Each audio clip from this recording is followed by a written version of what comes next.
We're living in an amazing time.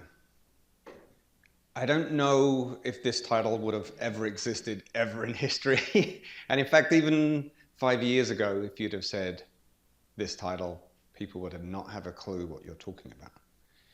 But the educational system has essentially remained very stable, very consistent, possibly for the last 2,000 years. You stick a load of people in a classroom, you talk about something, and you get the class to do it. Now all of a sudden, we have an option to take a different path. And that's one of the things I'm going to focus on today.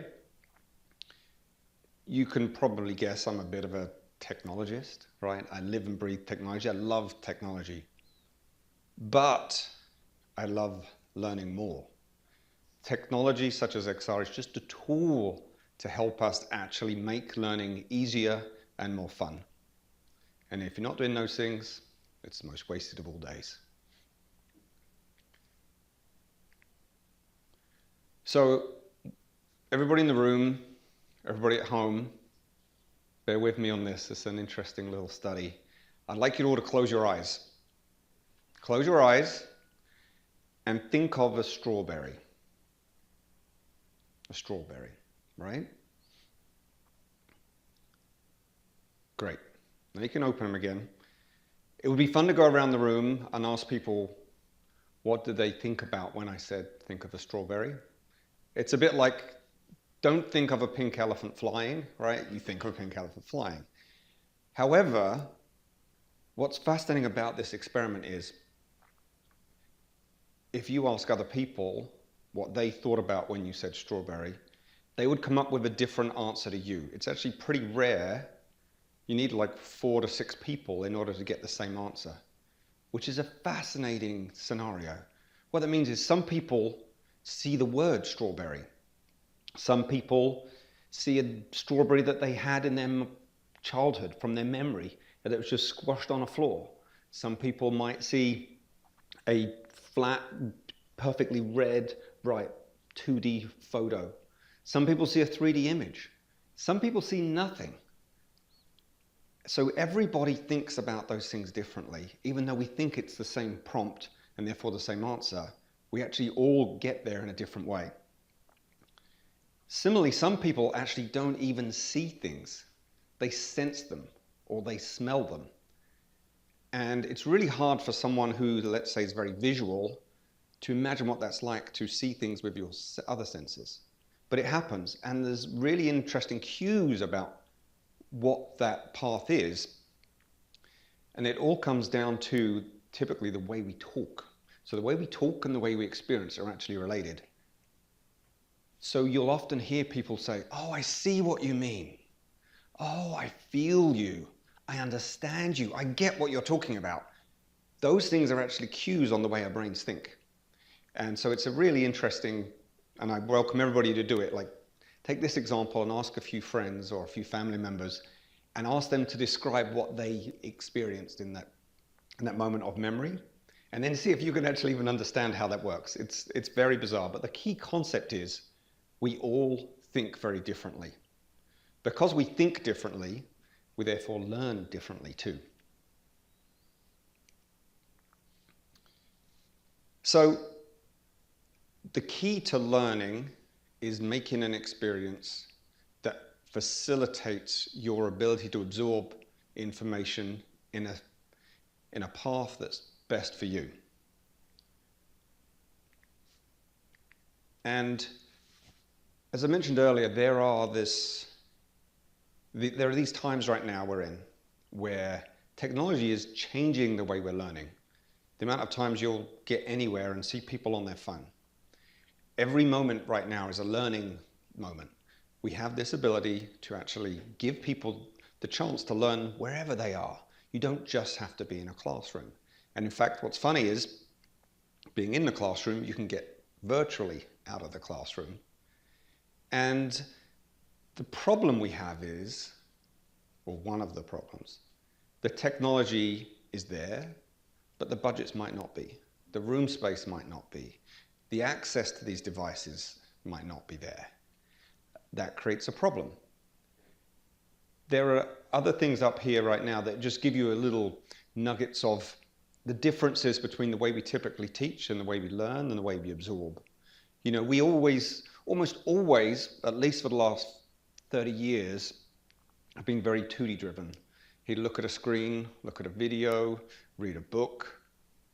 XR gives you this ability to take that into 3 dimensions and 4 dimensions. When it comes to learning, particularly around training, we now have the ability to, instead of teaching for what we call recall, i.e. read this and answer some questions, now you can get into those experiences. We'll jump into that in a bit more in just a moment. So how do we get there?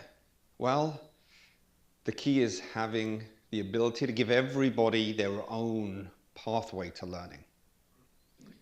And so if you think about what is a pathway, it's basically a story. It's a beginning, a middle, and an end. So what is the key things that XR brings? And let's hit some of the elephants in the room, right? So the key is down to the approach and the goals. And I'll keep coming back to this time and time again because this is really important. This is all about XR, but it's not about XR. It's about the approach and the goals. So what do I mean by that? The key to good learning is not what's the best device, right? That's just like saying, oh, a TV or a video is the best learning experience. It's not. The best learning experience is understanding what is the main message that you're trying to teach or you're trying to absorb or trying to learn. And then look at what tech it is to fill that gap to help you get the best experience to get that in your brain. XR's now been around for roughly 10 years. I say roughly because it's still very, very nascent. There are still lots of things we're learning, developing, changing all the time. But along the last 10 years, people expected it to be this huge volcanic eruption of fun and excitement and changes. And for some, it's been that way, but it hasn't got mass market adoption. And there are numerous reasons for that, particularly when it comes to learning environments. And I think there are millions of reasons, but those reasons are not the end of the road. We ourselves need to learn from them and say, how can we do better? What did they do right? What did they do wrong? Let's figure out ways to get there. So, as I mentioned a moment ago, with the advent of XR, people thought, oh, let's stick a device in and that will solve everything. And that's not the case. In fact, I would say it's completely not the case. It's completely the wrong way to do it. What that does is create a novelty, right? It's like, oh, that's a fun, shiny object. That's a squirrel over there. But it doesn't give you a reason for using it. And so because of it, people will buy them, and then it'll sit there looking pretty, not being used. And the reason being, there was no core intent of why that device was there, which goes back to the goals. What that means is, if you're going to use a tool, such as a VR headset, such as a phone, such as an MR headset, you have to figure out what does that give me that the other tools don't. Sometimes there's nothing wrong with video. Sometimes there's nothing wrong with a book. But the key is getting the right tool for the right experience. So that was the negative side. Let's look at the positive side. How do we take these learnings that we've had, this path that we've come on so far, and change the way we use it in the future? How do we leverage these tools and really get the most out of them? And it's a perfect title of the whole event today, which is Designing with Purpose. What do we mean by that? We mean, don't just think of something and say, here's a headset, let's do that in the headset instead. There are many, many times when the headset will not work for you. The phone won't work for you. In fact, in a lot of schools, for example, phones are even banned right now. That might be a good thing, might be a bad thing. I actually think it'd be a good time to take a lesson where you deliberately get people to interact with their phones and get them to do something fun. This is a counterintuitive experience that we'll come to in a minute. So there's this wonderful acronym that I want to bring up, which is called DICE, and I'll talk to that. And I don't know if anyone's heard of that before, but it's an amazing way to say when to use XR and when not. But the key thing about this title as well is people often put a headset on, they go, oh, it's not really realistic. And that's an okay statement to have, but it's also the wrong approach as well. There is something in our brains that we'd like to look for the negatives. There's a thing called the uncanny valley. Don't know if anybody's ever heard of that. And what that is, if you take an avatar of a person, or even a portrait of a person, and you look at how close it is to reality, and you plot that, and you'll see that as the closeness to reality, as it gets closer to reality, you get this peak. It gets better and better and better and better. So you start with like a 2D outline sketch, right? And then you add some color, and then you add some details. And there's this point that's around 90-odd%, where all of a sudden your enjoyment of looking at that picture drops. It's called the uncanny valley. It's why you look at a robot sometimes, and they're like, it's just something weird and quirky that just hurts your brain to look at it. And we have that with almost every experience we have. So trying to make XR look perfectly realistic is not, again, the right approach. The right approach is, what is the goal we're trying to achieve? Do we need realism? And I would say in 90-odd% of those times, you do not. If you actually take a look at, as an example, the best and most popular VR games, they are not the ones that look the most realistic. They're things that actually are very, very simple. But again, that's our brain saying, I just want to learn, I want to experience, I don't want to have this overload. Now, there are times when you want things to be realistic, but that's probably only, again, about 10%. So let's go back to that DICE I mentioned a moment ago. Has anybody ever heard of DICE before? I actually really want to know who came up with this, because it's pretty genius. We use it all the time. So why is XR so good at what it does when it's used appropriately? And DICE does a really fascinating viewpoint into that. So dangerous, impossible, counterintuitive, and expensive. If you can hit at least one of those, it means you're using the right tool for the right job. As an example, let's take dangerous. We could stick a headset on, and I could take you inside a nuclear reactor and tell you all the things that you want to be doing to stop Chernobyl happening again, or to fix it, or to clean it up. You do not want to be sending a load of people on an airplane over there and saying, hey, let's learn on the job site. There's almost no other way of doing it apart from in VR. At least not to make you feel like you're doing it. The impossible, that last one was almost impossible, but the impossible are things like, we can take you to Mars tomorrow, today. You can stick a headset on, or we can take you to Mars right now. It is not a replica of Mars. It is not a substitute for Mars, but it amplifies that learning in a way that nothing else does. You can put a headset on and feel like you're there. You can move around. We can even make you feel like you're weightless. It's super bizarre, but we can do those things that are impossible. Teleport you to any place in the world. Give you superpowers. Yeah, make you super small. Counterintuitive is actually one of my favorites. This is one that's, the expensive is obvious. We can build a 50-story building right next to you, right? And you can crash a truck into the side of another truck on the freeway. Those things that perhaps hit those. Expensive is an easy one to say, yeah, we don't need to rebuild everything perfectly. Even making movies now can be done much cheaper because of VR. But the counterintuitive one is the one that really makes you think. And we're building an experience right now which I think highlights this perfectly. So we're working with King County Metro. It is a transit bus company. And what they want to do is reduce accidents. One of the most common accidents that they have on their buses, this is a wing mirror here that they use to look back along the side of the bus. And there are every single day multiple accidents where these mirrors will bang into lampposts, bus signs, people, etc. And the key problem there is, how do you teach someone where that mirror is without damaging that mirror, damaging the bus, hurting a sign, hurting a person? There's no clear way to do that, typically. So in our bus training, for example, what we do is do the opposite. We say, don't avoid that, hit that. So you literally go around, and David over here has been working with Taylor of King County Metro and others to build an experience where you do the exact opposite of what you typically think you want to do.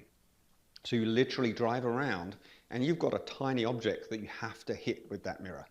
If you go too far to the left, you'll miss it. Too far to the right, it'll go straight through the bus. But that key is taking in an experience and doing the opposite will actually help you align better. Similarly for my daughter, we stuck her in the sim. I didn't want to stick her in my real car to learn to drive, right? That's dangerous. Actually, hits almost all of these. But the key is, I said, hey, let's go into VR. I want you to deliberately, as you're trying to reverse parallel park, keep going until you hit the car behind you, because then you know where that distance is. And that's the kind of thing you cannot do almost anywhere else. Just a fun one as well, another experience we're doing is building a training experience when FIFA World Cup comes to Seattle later this year.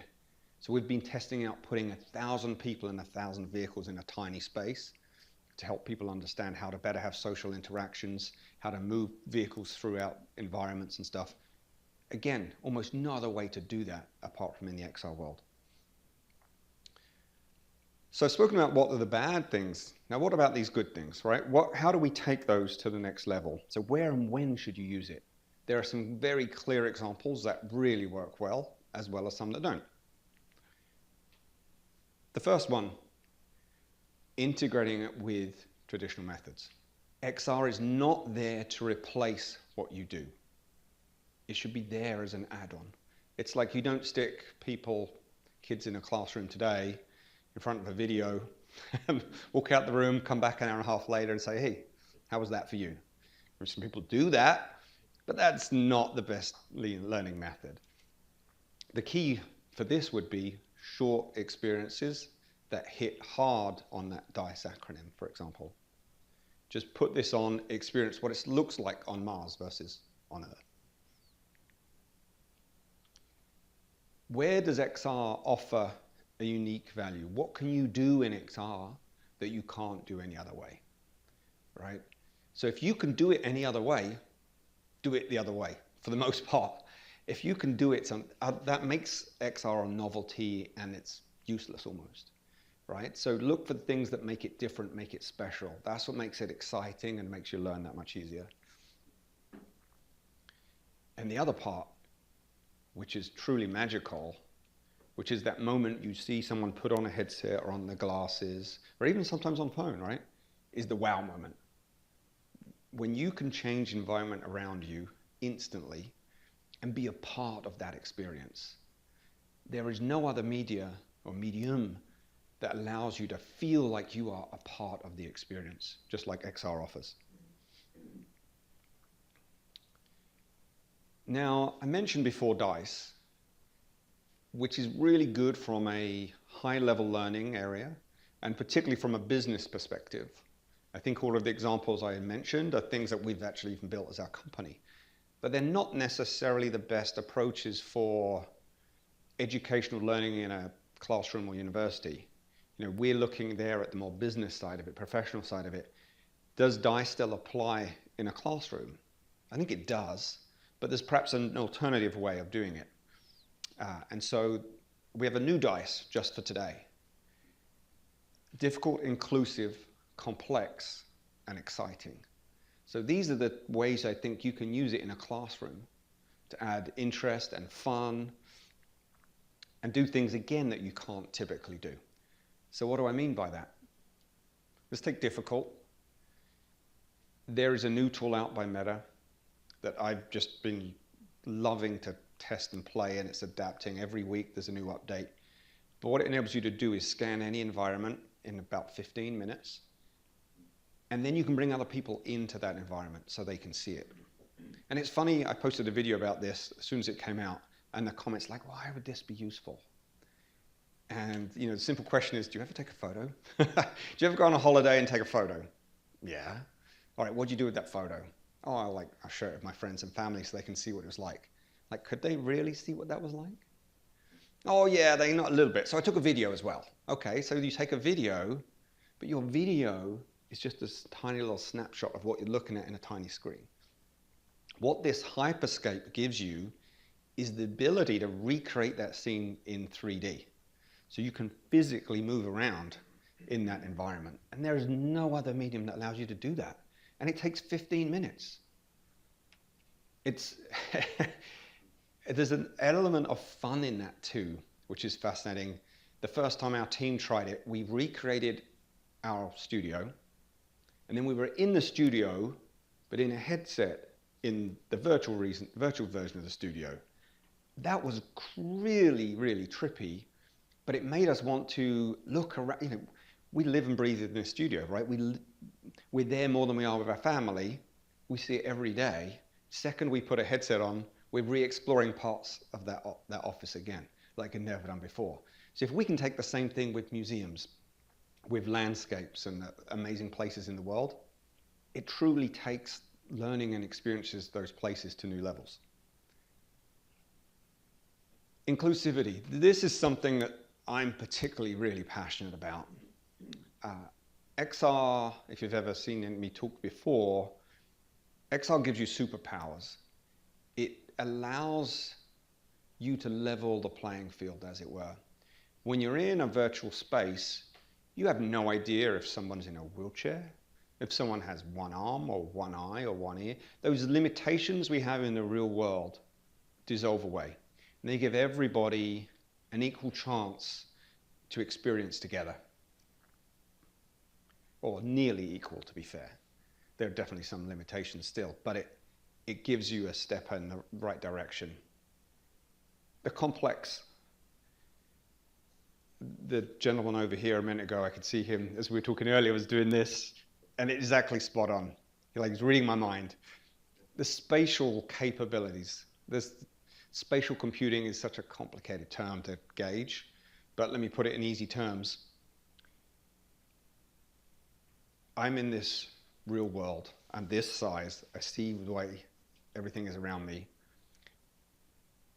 In an XR world, I have the ability to become super big.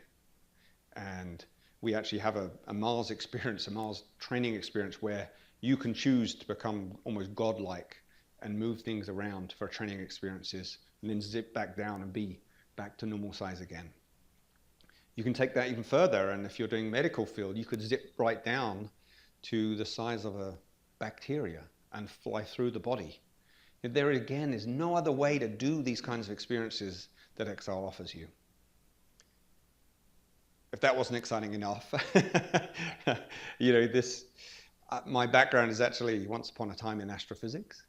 And if there is ever an app that comes out that allows you to look at the stars, every day when I go home and I see it's a dark sky, I cannot help but look up and just wonder at the heavens.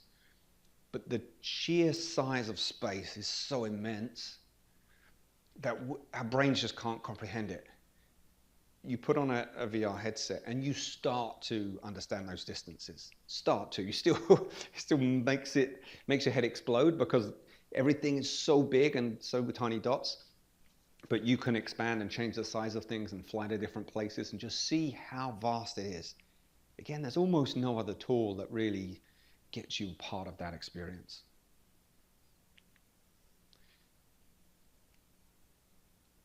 Am I just talking a load of fluff? Yeah. No, I hope not. And to put our kind of pride in really what I'm saying, to eat my own dog food, we've actually been working with Bellevue College now for about 5 years, and we help oversee their capstone projects for XR. This is a non-profit endeavor whereby the students in their final year will actually take on a problem that does some societal good. And over the last few years, we've had some amazing projects. Just a couple that I've put on this screen, just to give you an example.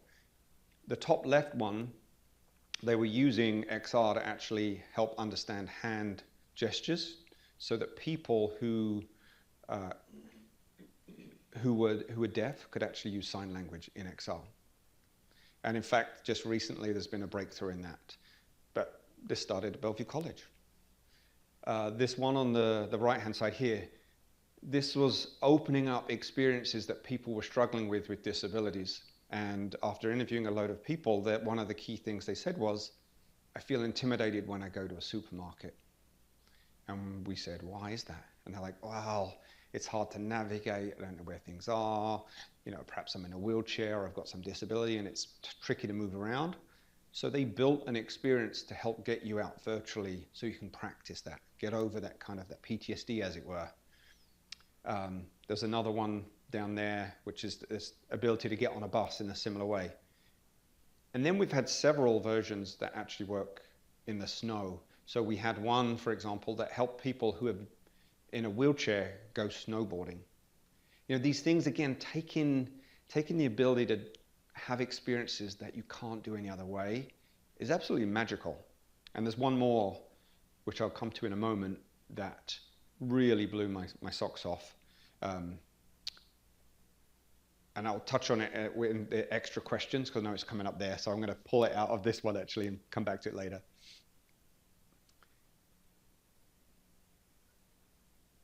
This statement here, that we should use technology as the last kind of port of call, not the first. You'd not necessarily expect me to say that being a technologist, but it's true, right? We don't typically learn with technology. Technology gives us those superpowers to take learning to the next level. But most of us want to learn hands-on, physically, doing things, being together, and that should still be the vast case for almost everyone. XR should just be filling in the gaps where the traditional methods don't work. So how do we actually put that into practice? What are the steps perhaps we can follow to say, I've got this idea, do I use XR or not? What XR do I use? How do I put it in? Is it the right approach? So I've got a little, roughly 6 or 7 steps. The first step is understanding, if you're doing a traditional learning approach, what are the limitations of what I'm trying to do? And so if you're doing math equations, you probably don't want to use XR. There might be some experiences where that does work, but for the most part, that's not going to work for you.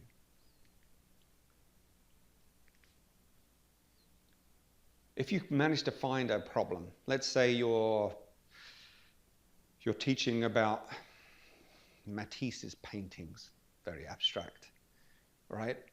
So what are some of those problems that you can't do in the real world? One, you probably can't fill the room with real Matisse paintings. But you could print some out. You could even look at some on a board. So what would be the goals? If technology, money, danger wasn't a problem, what would be the key goals you'd be trying to do? So perhaps if we take the Matisse example, maybe we'd want to jump over to France and go to the locations where he painted those. Maybe we want to go to the Louvre where some of his art is being on display. Maybe we want to bring some of those things into this room right now. So then the goals would then be, I want to give you the experience that Matisse had as to why he painted those places and why he painted the way he did. XR can start you getting there. But then look at, well, where are the advantages and where not? In that last experience I mentioned, sometimes you might say, well, we could put some artwork on a TV over there. That's a good start, right? I can't take you to that location. I could show you a picture of that location. Maybe if someone's got a hyperscape of that, maybe I can put a headset and go to that location. So you start to build those bridges between taking the traditional into the new. The next bit would be, you want to not have a passive experience. If you're going to put a headset on, it's actually really funny. I love first time people putting a headset on and they're like, what do I do? And they're just robotic. They forget, or it's not they forget, they just don't know, you can get around. You can look everywhere. You can interact with objects. You can do things that you just can't do. But for people who are new to it, they don't understand this. And that's often why when they do realize, you get those wow moments. So designing for those is key. This next one is actually often overlooked, but is super important. And that is reflection. So if you're learning something new, how can you end with actually going back and saying, well, how did you learn differently? What did you like about it? How did that help you learn better? How did it make you feel? Those are the things that plug into our memory and actually take it to the next level. And the final part is putting that into a proper curriculum. It's unfortunate for us in the professional world where we'll build an experience, particularly around training, for example, for a client, and they love it, and they even almost always help us build it together. But then when we go to deploy it, they're like, but we don't have space in our training program to actually squeeze this in. That's kind of a problem, right? So not only do you have to build a great experience, you've got to figure out how is that going to actually integrate. Because if you don't have that, it'll fall over.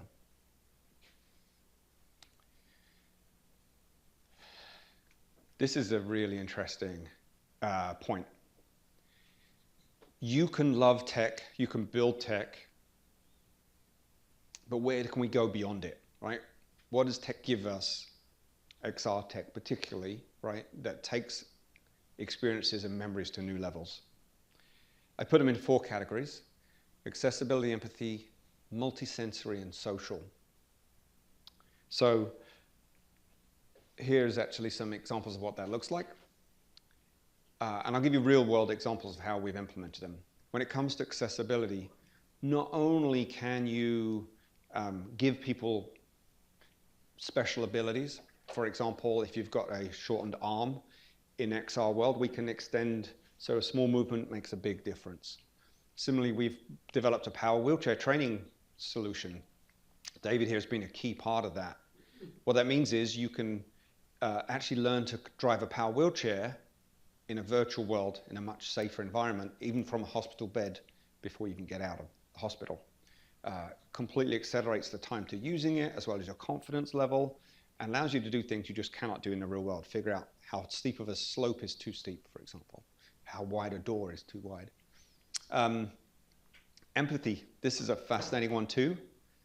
There is no other, to the best of my knowledge, there's no other tool or medium around that allows you to get inside the brain of somebody else or the eyes of somebody else. We had a really fascinating experience years ago where we started an experience at a local museum, and we looked at how people interact with you.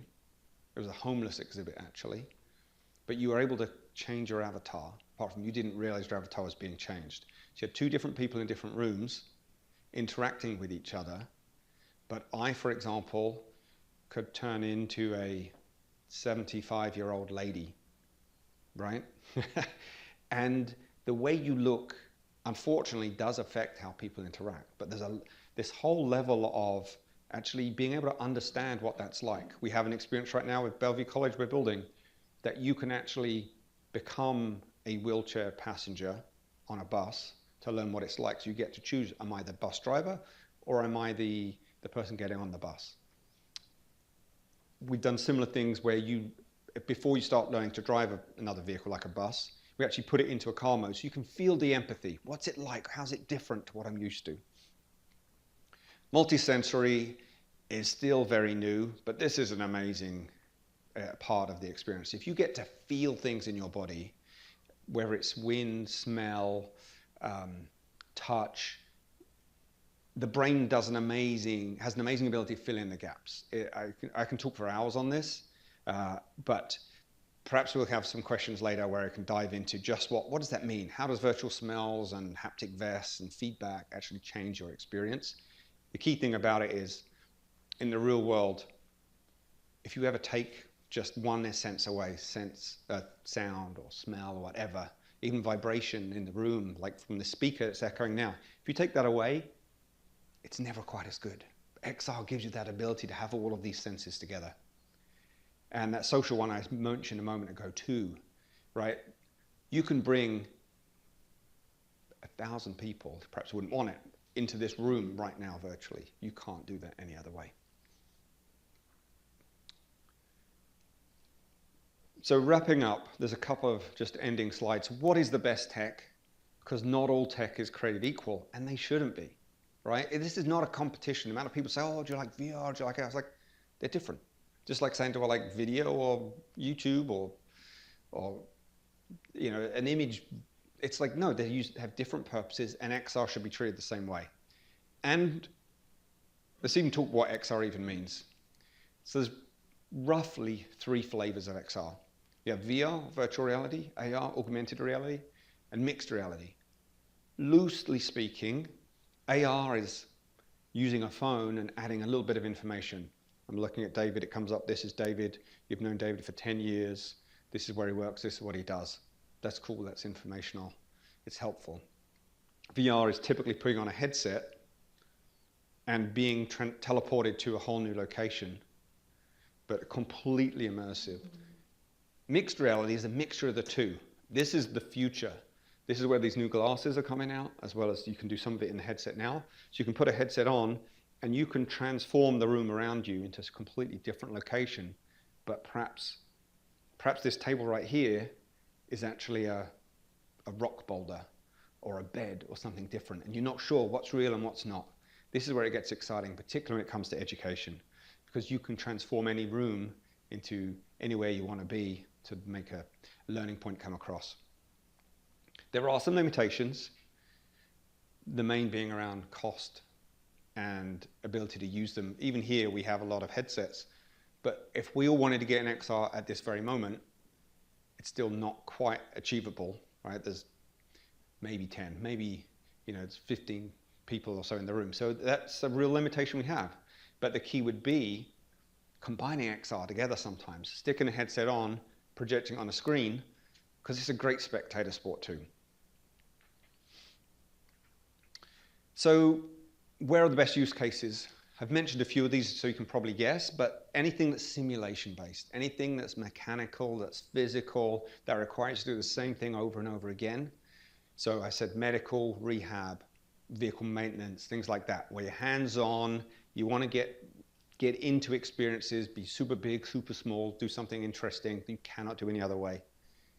Empathy-based, as I mentioned before, there is no better way than sticking a headset on to get inside somebody else's shoes. And obviously doing the impossible, taking you to Mars, where Mars is a great example, because it's risky, it's dangerous, there's a lot of travel and a huge amount of expense. It's almost impossible to do any other way.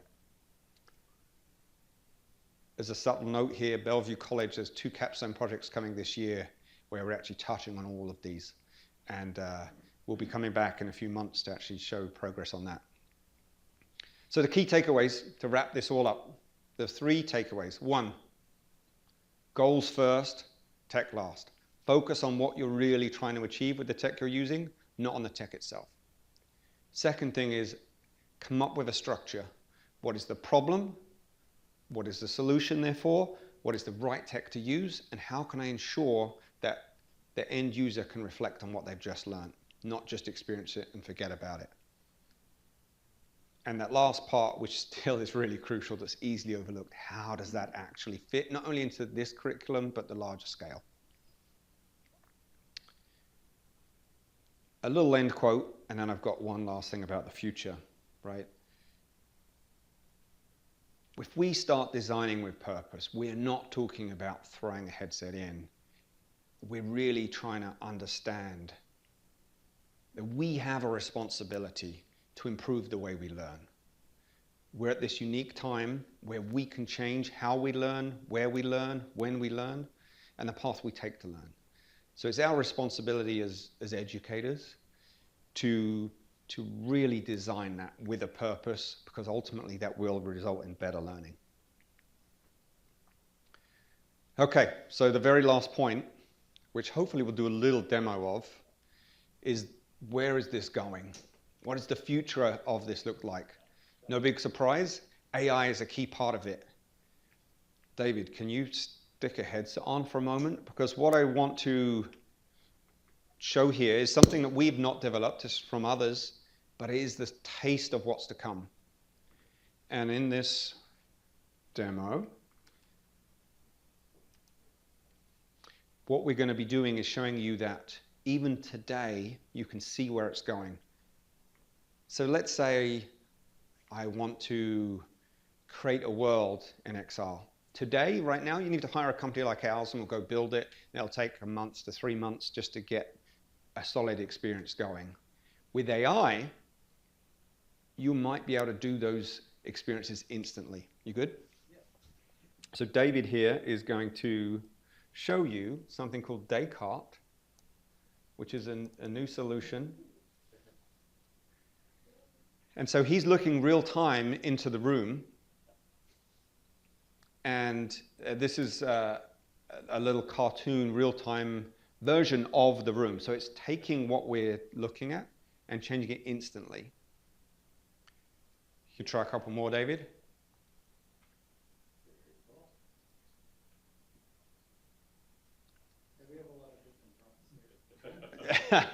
So as you can see, let's slow down a little bit because you're jumping too fast there. At least what we're seeing here. So let's choose another one. Let's show you one that's kind of Matisse, perfect. And the room's a little bit dark, but it's still working okay. Yeah. And so what you start to see when you do this is you could say, I want to take you to ancient Egypt, and you'll be able to prompt it and instantly be teleported to Egyptian tomb, for example. You'd be able to say, I want to be the size of a molecule going through the bloodstream, and instantly you'll be able to do it. With this capability just around the corner, this combination of AI and XR is going to completely transform how we learn, where we learn, and when we learn. And I, for one, am super excited. I just wish I'd been at school right now because I'm not going to really get to see the fruits of a lot of what's developing. But it's really exciting. I welcome you all to come try this. And we'll be around for questions and answers. And until then, I'm going to pass it over to Kay. Thanks very much. Oh, yeah, sure, yeah.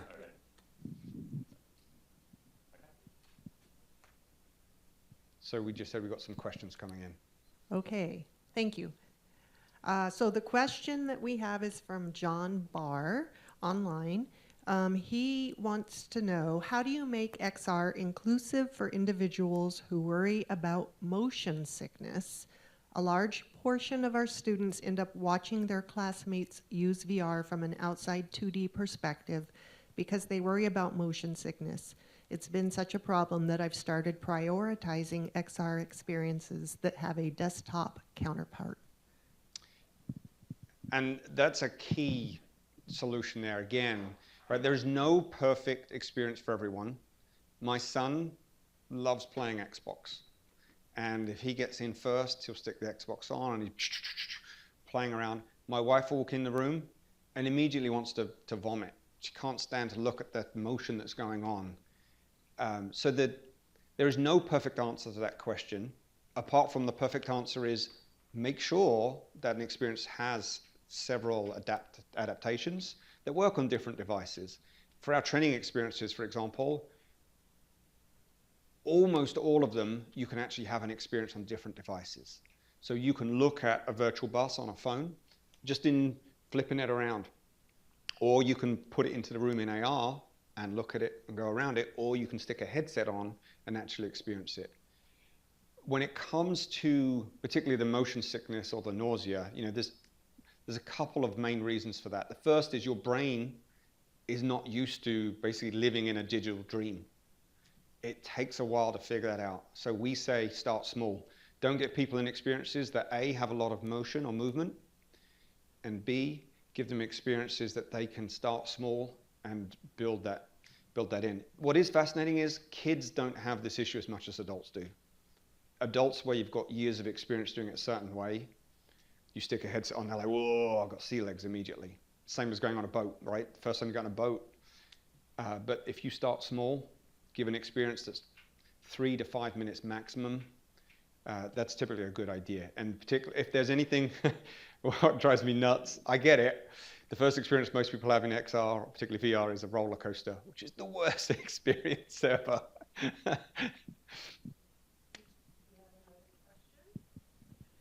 This is from Sondra, and she's saying, I teach exclusively online, and many of my students live far from campus. How likely is it that they will have access to the technology needed for lessons incorporating this technology? So if we take Hyperscape as a great example, again, we're still very nascent when it comes to the rollout of this tech. Hyperscape, to me, is showing the future of how it's going to be. So you scan it with a headset. You could make a photogrammetry version of this room right now, and it would take you probably 12 hours to do, and a lot of hard tech. Right now, with a $350 headset, you can make a scan, you can share it with other people. And just of last week, you can now share that experience with other people on a mobile phone. So it really isn't that far around the corner from where any experience you have will be instantly transformable onto any other device that you have. It might just not be as good because you might only be looking at a 2D screen, but at least you're part of that experience. And if you have access, you can get it. But it makes it inclusive instead of exclusive. Any questions in the room?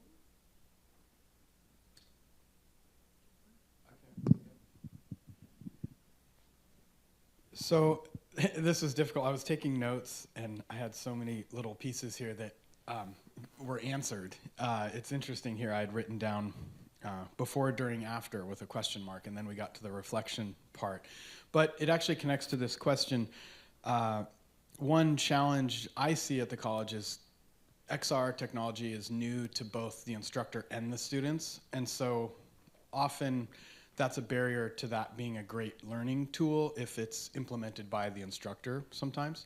And I'm curious, just kind of what you might say about that. Like, as an instructional designer and someone with a history in teacher training, I just have all these ideas about ways we could train instructors to use this technology in a useful way. And I'm just curious what more you could add on to that about the tool and the training that might go into training trainers or training instructors to actually use it effectively. Yeah, you know, I think this might be one of those times that's pretty rare, where as an instructor or an educator, you can possibly even learn more from some of the students than you can from yourself.